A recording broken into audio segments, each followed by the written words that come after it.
Hello বন্ধুরা, চলে আসলাম cricket video নিয়ে আবার আপনাদের মাঝে।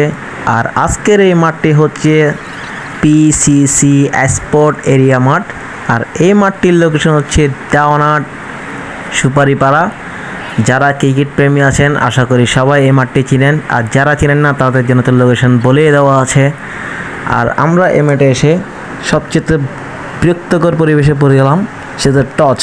আমরা এই মাঠে যতগুলো ম্যাচ খেলেছি একটা বারের জন্য টস জিতলাম না, যার কারণে আমাদেরকে ফিল্ডিং করতে বাধ্য হলাম। আর ফিল্ডিং করার সুবাদে আমাদের ফিল্ডিং বোলিং পুরো টিমের পারফরমেন্সটা অসাধারণ ছিল, যার কারণে 12 ওভারে মাত্র 73 রানে অপোজিট টিমকে আটকাতে সক্ষম হই। মাত্র 73 রানে ব্যাট করতে নামলাম।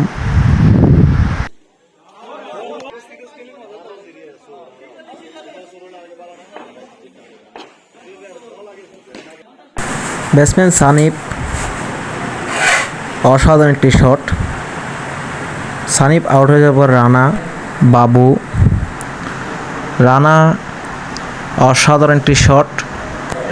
এভাবে রানা আর বাবু সিঙ্গেল 4 দলের রানের সংগ্রহ বাড়ানোর জন্য চেষ্টা করে যাচ্ছে।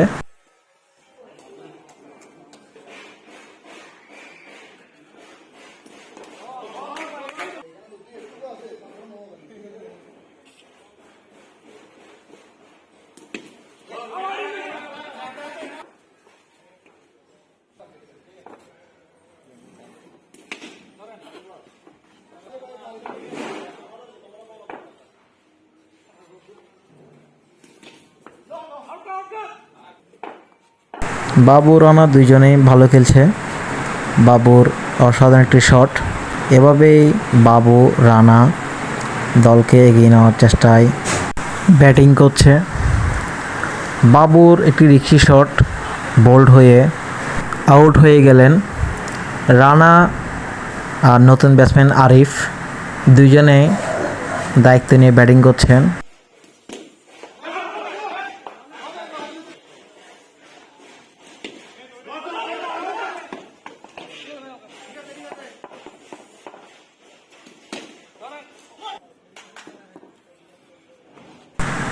ব্যাটসম্যান আরিফের অসাধারণ একটি শট।